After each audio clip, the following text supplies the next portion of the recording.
Hi everyone, hope you're doing well. Today I want to talk about why authenticity actually equals magnetism. Now, if you are on the spiritual journey after an awakening, you know that you are being stripped away of layers that have been embedded deeply into your identity.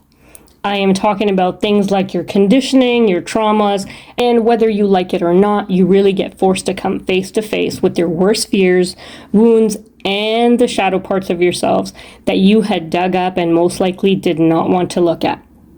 So you have pretty much the struggle on this journey for the initial stages, because it's like you hold on to your identity with dear life, even though your spiritual journey is trying everything it can to strip you away from that identity.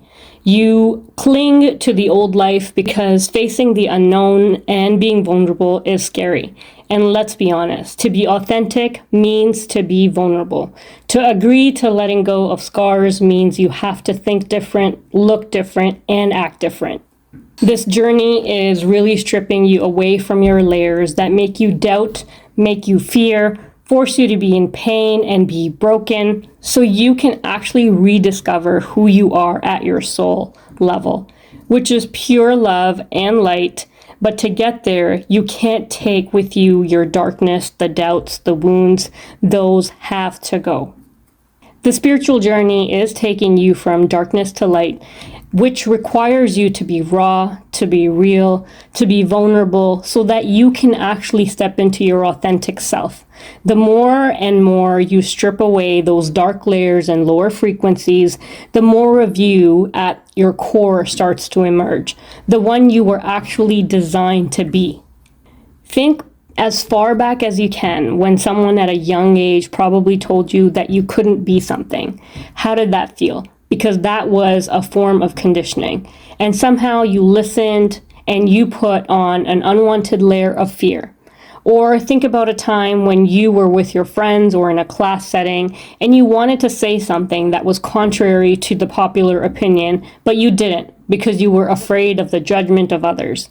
What about your first coach or teacher who pointed out a flaw that stayed with you, or a sibling or parent that reminded you of your weaknesses, and that became the story in your mind that you believed was the real you?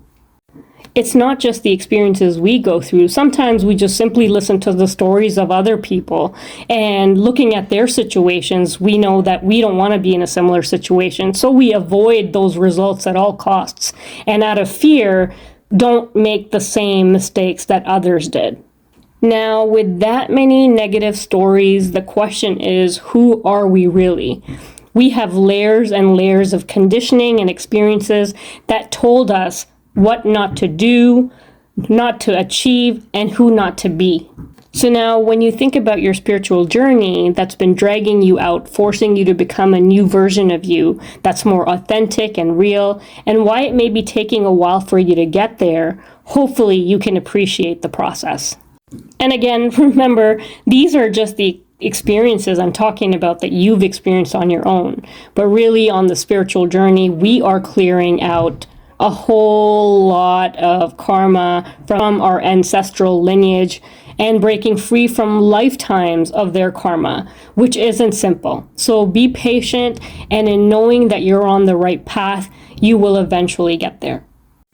To get away from all of that darkness actually takes some time. What you can do to help yourself along the way, though, is look at what needs healing. Look at the guidance that you're getting. If it hurts, sit with it and look for ways that you can actually let it go and release it. When others show up in your mind that you've been fighting with mentally for weeks, years, or decades, forgive them. Understand that they were just fighting their own conditioning and battles at the time, and all you can do is control you. Just remember that as you surrender to this unlayering process, the pure you will emerge from underneath, and that you has the ability to be so magnetic that it can draw in anything that you want. Now, in case you think to yourself, yes, but I can still manifest without this. Why do I need to go through this painful unlayering process? Well, for that, there's two main reasons. Now, the first thing is that you can actually attract things in your life, but that's all based on your frequency.